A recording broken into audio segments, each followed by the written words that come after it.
qu'on m'entend? C'est bon, c'est bon, On c'est parfait. m'entend? Ok. C'est parfait. D'accord. Alors, bonsoir Joël, que Dieu te bénisse. Bonsoir à toutes les personnes qui sont connectées. Bon, je ne pourrais pas citer tous les noms parce que je ne connais pas tout le monde. Mais voilà, je vous connais en esprit déjà, c'est le plus important. Et, je suis très reconnaissant au Seigneur pour ce qu'il fait à travers vous. Et c'est le genre de dynamique, je dirais le genre de mouvement, comme Joël le disait tantôt, c'est le genre de mouvement qui vient de l'esprit de façon incontestable, de façon claire et nette. Et je veux bénir Dieu d'abord pour vos vies, pour avoir épousé la vision, mais surtout pour le sacrifice donc, que chacun de vous fait pour que ce mouvement puisse avancer. Alors, donc, je suis reconnaissant, je suis très, très, très, très content. Je suis fier de Joël. Franchement, je bénis Dieu pour sa vie. Et je pense que vous avez un bon leader, vous avez un bon frère. Je suis convaincu que ce que Dieu va faire à travers cette plateforme, je suis convaincu, hein, sans aucun doute, que vous-même, vous ne savez pas encore. Vous ne savez pas. Vous pensez savoir, mais vous ne savez pas. Vous ne savez pas. On en reparlera. Vous ne savez pas. Il y a quelque chose de puissant. Ce mouvement n'est pas un simple mouvement. Ce mouvement a une puissance que je peux percevoir. Il y a une puissance derrière. Il y a comme un hôtel que je vois derrière. Il y a comme un hôtel puissant. Un hôtel qui va faire des choses extraordinaires. Je le ressens, je le vois clairement. Je ne sais pas comment ça va se passer, mais bon, voilà. En tout cas, on est ensemble et je suis là. Je serai toujours là. Et alors, je ne sais pas si... Joël, il m'a dit que j'ai 20 minutes. Donc, je ne sais pas combien de temps il me reste. J'ai juste quelques paroles à partager avec vous. Donc, Joël, je peux déjà enchaîner, non? Oui, pasteur. En vrai, soyez libre, soyez libre, soyez libre. OK. Alors, donc, j'ai quand même pris un peu de temps pour questionner le Seigneur sur ce que je devais partager avec vous. Et j'ai reçu 3 points clairement. Parce que je pense que Dieu va transformer cette plateforme, ce mouvement, Dieu va le métamorphoser et il en sortira de grandes choses. Il en sortira de merveilleuses choses. Alors, le premier point, la première chose que j'aimerais partager avec vous, c'est dans 1 Corinthiens, si quelqu'un peut déjà nous lire, en tout cas 1 Corinthiens 13, verset 11. 1 Corinthiens chapitre 13, verset 11. Comme j'ai 20 minutes, je pense que je vais aller dans un style télégraphique. Je vais juste donner des orientations, ce que l'Esprit est en train de dire. Et puis, bon, si Dieu permet, on pourra avoir d'autres temps pour développer les différents points. Mais bon, je ferai le maximum pour qu'il y ait un dépôt qui soit téléchargé. Donc, 1 Corinthiens 13, verset 11. Je vais déjà lire dans la version 8 secondes. Et ensuite, si on a la version parole de vie ou la version parole vivante, on pourra lire rapidement pour pouvoir avancer. Alors, je lis la parole de Dieu au nom de Jésus. Alors, il est écrit dans 1 Corinthiens 13, verset 11. Lorsque j'étais enfant, je parlais comme un enfant. Je pensais comme un enfant. Je raisonnais comme un enfant.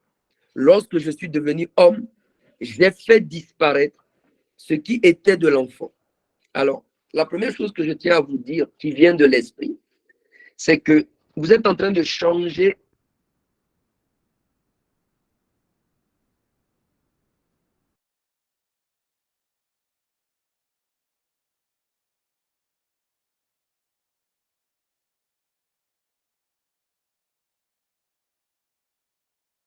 Les aléas du direct, ça va revenir. Je suis OK, je suis d'accord. Je suis d'accord avec ça. Pasteur, vous avez bugué quand vous avez dit que vous êtes en train de changer. Vous avez bugué à ce moment-là. Ah, OK. Ben, je pense que ça doit être une question. Ça doit être la connexion. Donc, je disais que vous allez changer de dimension. Vous allez changer de dimension. Cette plateforme va changer de dimension à partir de 2024. Et donc, cette parole dans 1 Corinthiens 13, 11 vient vous dire que vous devez changer votre façon de voir les choses. Vous devez revoir la vision. Tout à l'heure, Joël disait, on va tout doubler. Et je suis d'accord avec ça. Mais en fait, ça va commencer par vous-même. Vous devez vous voir à une dimension supérieure. Vous devez comprendre et saisir cette parole qui vient dire que vous avez changé de dimension et ainsi changer votre façon de réfléchir, changer votre façon de raisonner, changer votre façon de voir les choses. Vous devez vous réajuster parce qu'il y a des choses que Dieu va faire à travers vous et vous serez vous-même étonné. Mais pour que ces choses arrivent, vous devez comprendre que vous n'êtes plus des enfants. L'une des choses, par exemple, qui caractérise Joël, bon, après, je ne suis pas en train d'abuser dans sa célébration, mais l'une des choses qui le caractérise, c'est que sa façon de raisonner, sa façon de voir, fait en sorte qu'il peut être distingué dans sa génération par rapport aux personnes qui ont son âge. Vous voyez? Mais c'est une dimension qui est accessible pour tout le monde. C'est une dimension qui est accessible pour nous tous, pour tous les enfants de Dieu.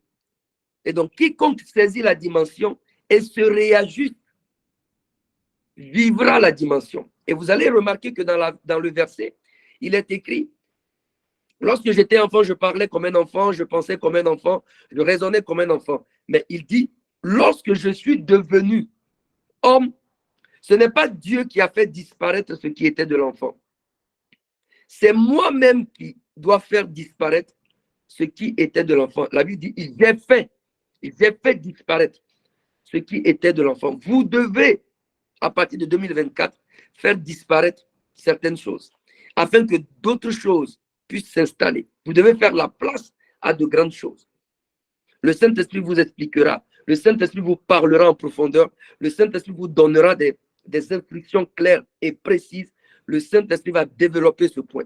Mais vous devez comprendre, ce que j'ai reçu, c'est qu'il y a une nouvelle dimension, il y a une nouvelle saison, il y a quelque chose de nouveau qui est là. Mais ça commence par vous-même, les piliers, ça commence par vous-même, les personnes qui appartiennent à cette plateforme, parce que le monde entier est sur le point d'être impacté par ce mouvement. Je peux reprendre pour que vous puissiez comprendre que je sais ce que je dis. Je dis que le monde entier est sur le point d'être impacté par ce mouvement. Le monde entier. Donc, il faut véritablement saisir cette parole et travailler. Et vous devez commencer par vous-même. Amen. Si tu me suis, tu me donnes un bon amen. Amen. Amen. Amen. Amen. Amen. Amen. Bon, là, je suis rassuré que tu m'écoutes alors. C'est bon. Alors, le deuxième point, je vais respecter les 20 minutes. Le deuxième point, c'est que la Bible dit dans 1 Jean 2, 14, 1 Jean 2, 14, si vous permettez, est-ce que quelqu'un peut me lire d'abord le 1 Corinthiens 13, 11, là, est-ce que quelqu'un peut lire dans la version parole de vie et peut-être une autre personne dans la version parole vivante? Je pense qu'il y a quelques petites nuances que j'aimerais. La version parole de vie, si quelqu'un peut nous lire ça dans sa Bible, là. Ce serait intéressant.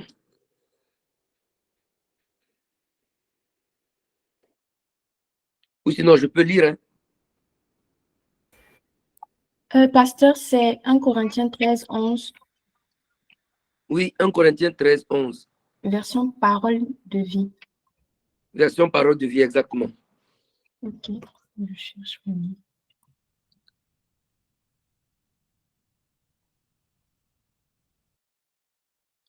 Excusez-moi, moi je l'ai. Vas-y, Tu l'as, Christian. tu peux lire, vas-y. Oui, je lis au nom de Jésus. 1 Corinthiens 13, verset 11, c'est bien ça, s'il vous plaît? Oui. Ok, quand j'étais un enfant, je parlais comme un enfant, je pensais comme un enfant. Maintenant, je suis un homme et je n'agis plus comme un enfant. Amen. Alors, une autre personne dans la version parole vivante.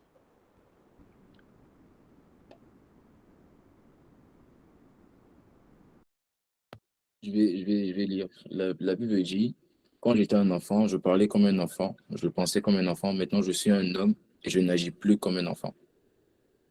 Oui, ça c'est parole de vie. Ouais. Est-ce que tu peux lire parole vivante, s'il te plaît? Ah, je vais chercher. Ouais. Ah oui, par vivante. Quand une personne a mis ça en commentaire, il me semble. Voilà, il dit lorsque j'étais un enfant, je parlais comme un enfant, je raisonnais en enfant, mes jugements étaient puérils. Une fois devenu homme, je me suis défait de ces enfantillages qui ont perdu leur raison d'être. Amen. Amen.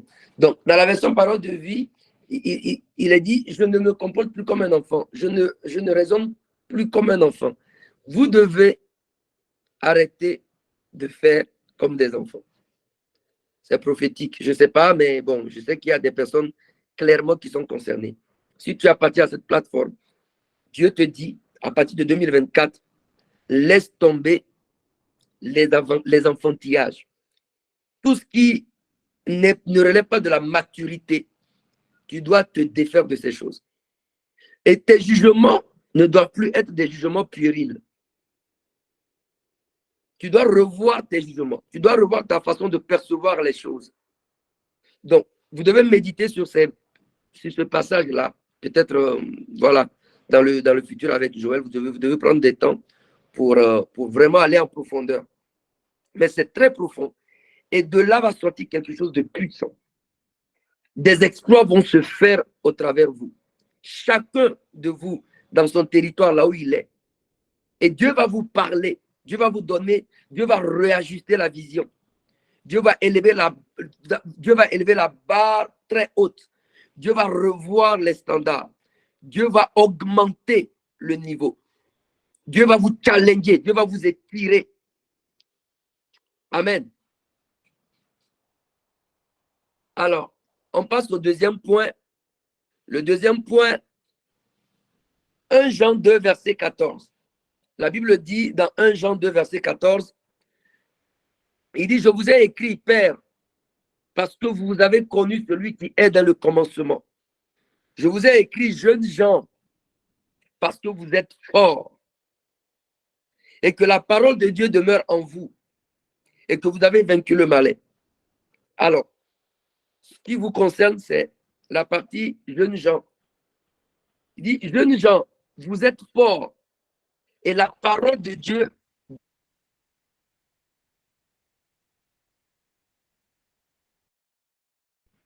parce que, conformément au premier point, qui dit que vous avez changé de dimension, qui dit que vous avez augmenté en stature, qui dit que Dieu veut que vous puissiez augmenter en stature. Conformément à cela, vous devez comprendre que vous êtes fort et que votre force réside dans le fait que la parole de Dieu demeure en vous. Donc, tout par la parole, rien sans la parole à partir de cette année. Tout par la parole, rien sans la parole. Votre force, c'est le fait que la parole de Dieu réside en vous et surtout votre force, c'est le fait que votre foi en la parole de Dieu devient une foi infaillible et une foi qui déplace les montagnes. Vous devez désormais parler la parole de Dieu, chacun de vous. Donc, vous devez vous réajuster par rapport à ça. Et quelque chose que je tiens à vous dire, c'est que vous êtes dans une saison de vos vies où vous êtes véritablement fort. Dans la vie d'un être humain, il y a 3 saisons. La saison où on est enfant, la saison où on est jeune ou adulte et la saison où on est vieux. Mais la première saison et la 3e saison se ressemblent. C'est-à-dire que quand tu es enfant et quand tu es vieux, les 2 saisons-là se ressemblent. Pourquoi? Parce que ce sont des saisons de ta vie où tu n'as pas le contrôle sur un ensemble de choses. Quand tu es enfant, on te porte les habits qu'on veut te porter. On te porte les vêtements qu'on a envie de te porter. On t'inscrit dans une école où on veut t'inscrire. En fait, il y a des décisions qui sont prises pour toi sans ton consentement, si tu veux.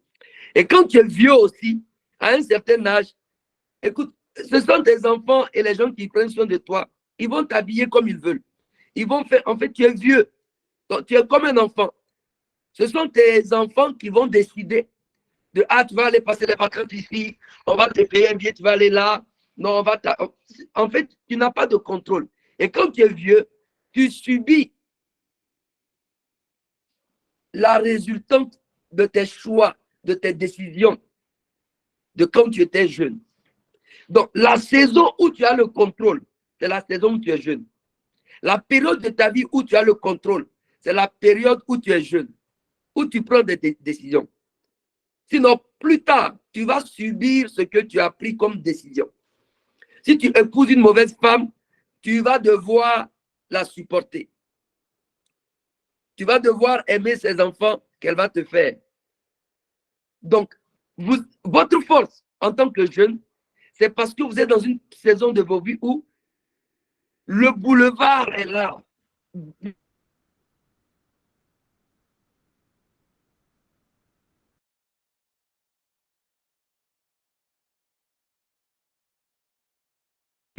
De notre libre arbitre. Parce qu'on est enfant, notre libre arbitre il n'est pas dans sa plénitude. Quand on est vieux, notre libre arbitre n'est pas dans sa plénitude. Quand on est jeune, notre libre arbitre est dans sa plénitude. Mais pour qu'on puisse porter des fruits durables, c'est que cette force qu'on a doit être positionnée, doit avoir son socle dans la parole de Dieu. Et donc, c'est là que la Bible dit, vous êtes forts et que la parole de Dieu demeure en vous. Vous voyez, allons un peu en profondeur en termes de méditation. Il dit, parce que vous êtes forts, virgule, et est une conjonction de coordination.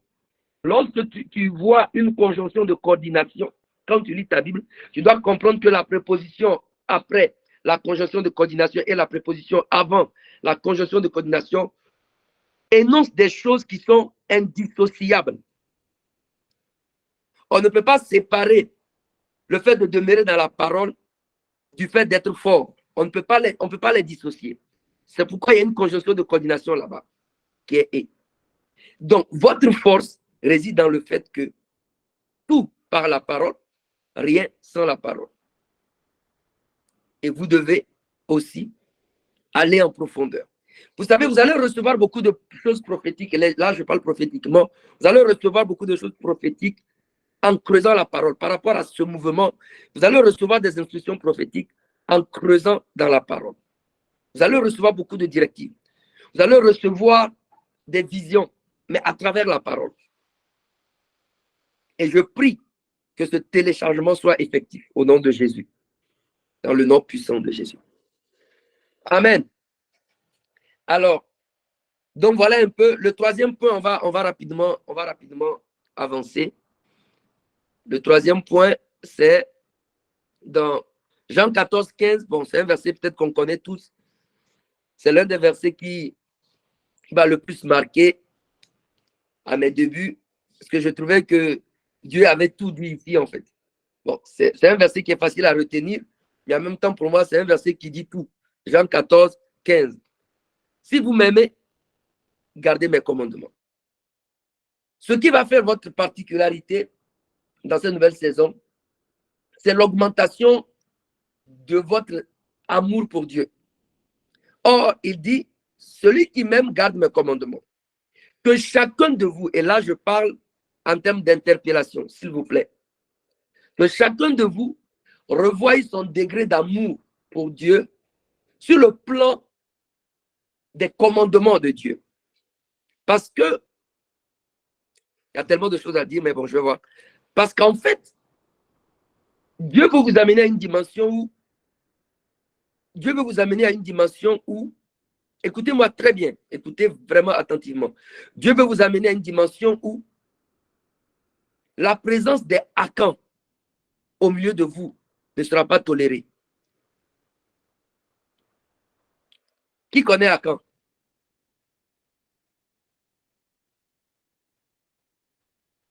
Vous connaissez Akan, non? Si tu connais Akan, voilà, mets-moi en commentaire, oui, je connais Akan. Amen. Voilà. Donc, les Akan, c'est quelqu'un qui est dans un groupe et dont les fautes dépouillent le groupe de son pouvoir, de sa force, de son onction, de sa capacité. Akan, dans le peuple d'Israël, c'était quelqu'un qui avait péché et ça a amené le peuple d'Israël à perdre. C'est-à-dire que le peuple d'Israël, à un moment donné, était à son pic en termes de conquête, en termes de victoire. Mais subitement, un peuple ennemi que le peuple d'Israël pouvait écraser en un temps record le peuple de Dieu va essuyer une défaite lamentable. Mais tout simplement parce qu'il y avait Akan au milieu d'eux. Et Akan avait commis une faute. Mais comme il fait partie du corps et qu'il a commis une telle faute, qui était un interdit clair et net, c'était maintenant une porte. C'était comme un vase dans lequel il y a le feu, dans lequel il y a une huile et qui a été percée et toute l'huile est partie. Donc faites attention, chacun de vous, que personne d'entre vous ne devienne le Akan de cette plateforme, de ce mouvement. Et tu dois comprendre que Dieu n'est pas là pour te juger dans tes faiblesses, dans tes failles.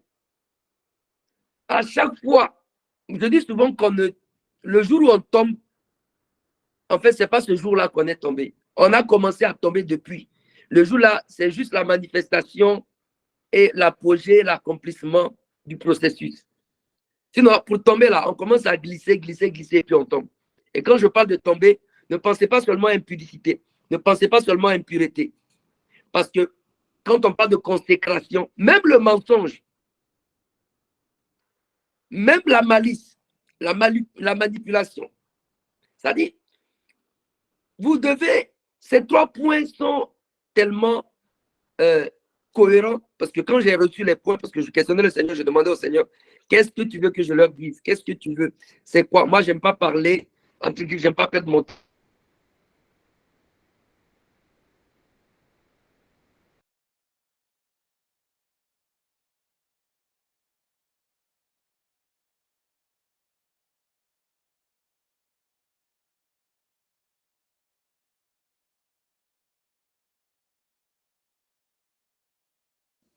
Les aléas du direct.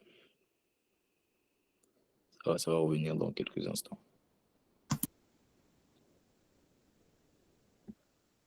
Ça va revenir. Ce n'est pas la peur du châtiment qui va te faire tenir debout. La peur du châtiment ne peut pas te garder. Mais c'est l'amour de Dieu qui peut te garder. C'est l'amour de Dieu qui peut te garder. C'est la conscience de l'amour de Dieu pour toi qui peut te garder. Et vous devez, chacun de vous, être conscient de ce que Dieu vous aime. Et ne jamais permettre, même lorsque tu vas tomber, même lorsque tu vas être défaillant, n'accepte pas, même 5 minutes, être déconnecté. Relève-toi. Parce que aussi longtemps qu'il y aura des hackants, parce que aussi longtemps qu'il y aura des personnes qui sont des portes, vous perdez en altitude. Donc, travaillez. Et dit, si vous m'aimez, gardez mes commandements. C'est une condition. En fait, voici un peu une caractéristique du langage d'amour. Vous savez ce qu'on appelle le langage d'amour. Voici un peu une caractéristique du langage d'amour de Dieu. Chacun de nous a son langage d'amour. Voici maintenant, Dieu, il nous révèle son langage d'amour. Il dit, si vous m'aimez, gardez mes commandements. Donc, ça veut dire que Dieu, quand il nous regarde, quand il nous observe, il évalue notre amour pour lui par notre capacité à garder ses commandements. Et il y a tellement de commandements, il y a tellement de choses en termes de consécration. Donc, je sais que la grâce du Seigneur va reposer sur vous. Je sais qu'une onction supérieure va venir sur vous. Je sais qu'une onction de consécration est là pour vous. Et que cette onction soit relâchée sur vos vies. Que cette onction de consécration soit relâchée sur vos vies. Que l'onction de la sainteté soit relâchée sur vous. Dans le nom de Jésus. Et que cette force dont le socle repose sur la parole de Dieu. Que cette force soit relâchée sur chacun de vous. Et que ce mouvement soit un mouvement fort et puissant dans le nom de Jésus. Que Dieu vous bénisse, que la grâce de Dieu repose sur vos vies, que le Saint-Esprit vous capacite, que la gloire de Dieu se pointe sur chacun de vous. Et je vous souhaite vraiment un joyeux anniversaire.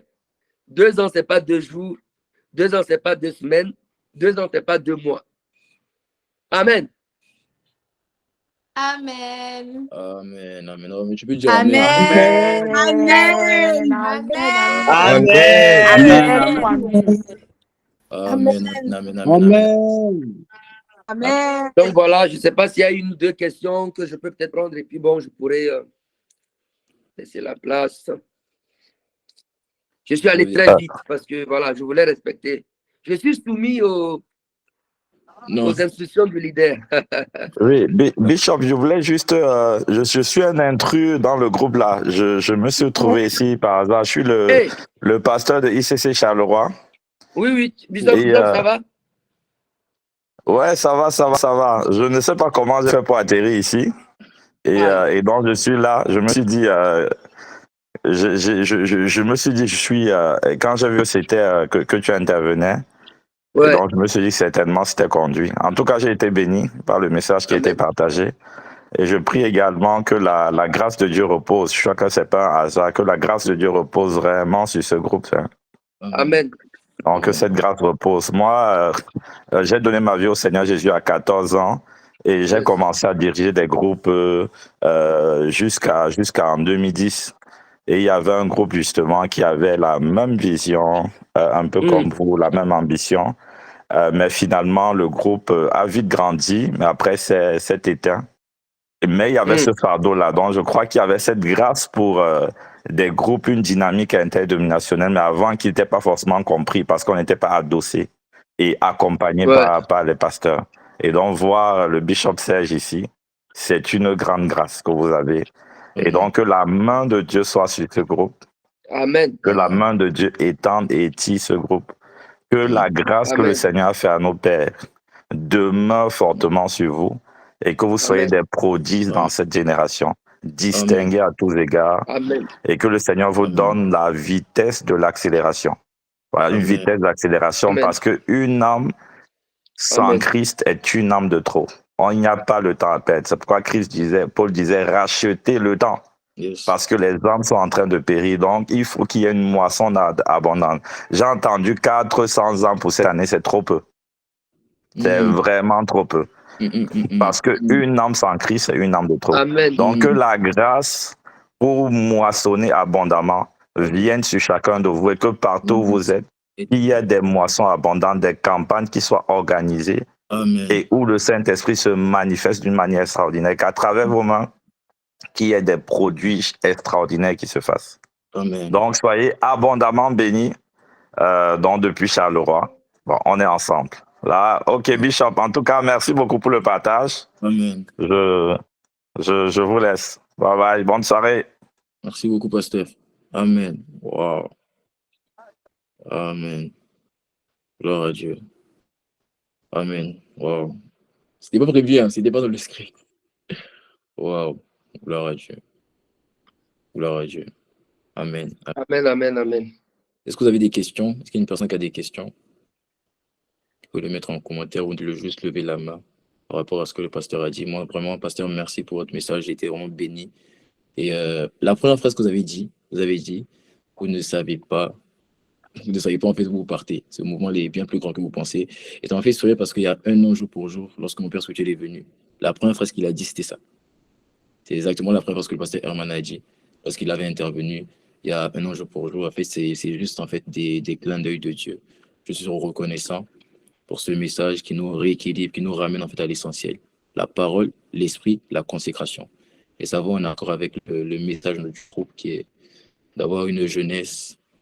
En réalité, c'est bien plus profond qu'une jeunesse, avoir des hommes et des femmes qui sont consacrés, ça veut dire dédiés, mis à part, sanctifiés, et des personnes passionnées, comme pour passion, la présence de Dieu. Et pasteur, au moment personnellement, j'ai été béni par ces messages, j'ai tout noté, ces paroles prophétiques, je vais les réécouter, je vais les écrire sur des tables, et on va s'assurer de tout mettre en place pour pouvoir les relire, pour pouvoir continuer à parler, continuer vraiment à vraiment être établi dans ces paroles-là. On est tellement reconnaissants. C'est vraiment un privilège, c'est vraiment un honneur pour nous. Vous savez, une des choses qui m'a choqué l'année dernière, c'était de voir que mon père spirituel avait participé autant. Pour moi, de voir un pasteur était venu, comme ça pour une célébration, ça m'avait tellement bouleversé. En fait, j'ai dit, on n'a pas le droit de ne pas être comme les pères. On n'a pas le droit, en fait, d'être orgueilleux. On n'a pas le droit. Il faut qu'on garde le cœur d'humilité. Et le fait de vous avoir, en fait, ça m'enseigne encore plus, ça m'abaisse. Et ça humilie, en fait. Et ça remplit juste de reconnaissance. C'est ce que j'avais à dire. Est-ce qu'une personne a une question pour le pasteur Serge? Oui, Dani, vas-y.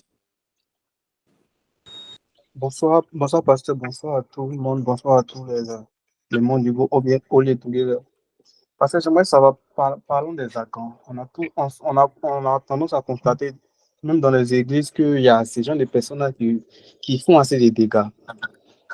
On a dans diverses églises des personnes, par exemple, qui sortent avec des filles et le temps va s'en rendre compte qu'ils ont fait assez de dégâts.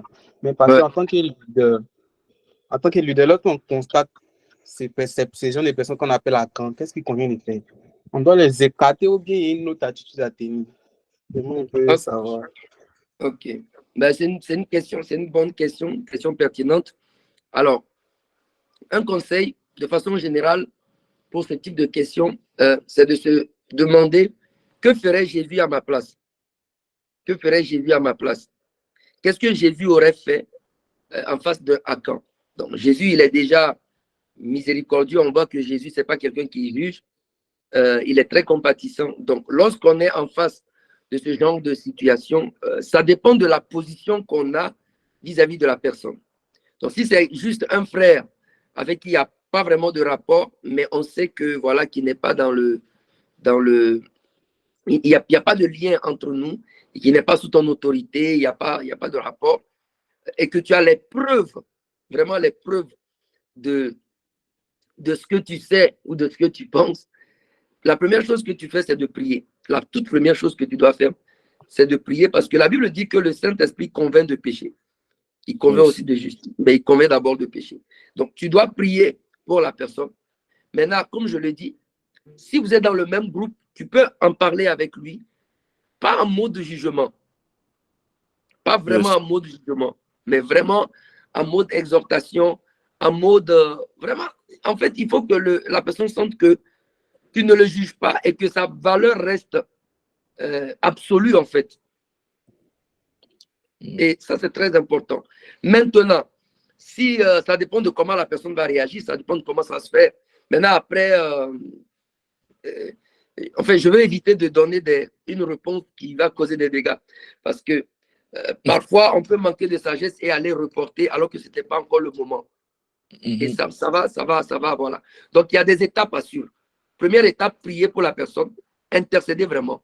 Parce que Dieu répond à la prière et la prière fervente et efficace pour que le Saint-Esprit puisse convaincre la personne. Mais il faut en parler avec la personne. Si on a l'occasion, si c'est qu'on peut aborder la personne, et c'est la manière avec laquelle on l'aborde qui sera déterminante. Et vraiment amener la personne à comprendre que ce qu'elle fait n'est pas bien. Et surtout, quand on parle à la personne, attention, ce qui va sauver, ce n'est pas simplement de parler à la personne, que la personne puisse réaliser sa faute et que ça s'arrête là. Non, attention. Quand on parle à la personne, il faut réussir à amener la personne à être suivie. Ça mettra des balises, des bornes qui vont faire qu'en fait, la personne ne va pas vivre la repentance que pour un temps. Mais il y aura désormais nécessité à rendre compte. Et donc, c'est fini. Là, au moins, on sait que le dossier est bien géré. Donc, vraiment, il faut réussir ce défi-là. Quand on parle avec la personne, il faut réussir à connecter la personne à quelqu'un qui va suivre la personne et s'assurer que tout se passe bien. Et là, c'est fini. On est sûr que, bon, c'est dévoilé. Et donc, parce que le principe actif aussi du phénomène Akan, c'est le mal caché. Parce que dès lors que la lumière est faite sur le mal, en fait, le pouvoir du mal est brisé, en fait. Vous voyez? Donc, dès lors qu'on sait qu'on en a parlé à quelqu'un, bon, c'est un cas qui est à part. Donc, ça ne peut plus affaiblir le voilà. Et puis après, si c'est toi qui gères un groupe et qu'il y a quelqu'un qui est un Akan et que c'est avéré, voilà, tu manifestes vraiment la compassion de Christ. Mais après, voilà, il y a certaines choses pour lesquelles il faut aussi sanctionner. Il faut discipliner, mais vraiment avec amour, quoi. C'est pas le légalisme. Parce que Jésus n'est pas légaliste. Vous voyez? Donc, c'est un peu ça.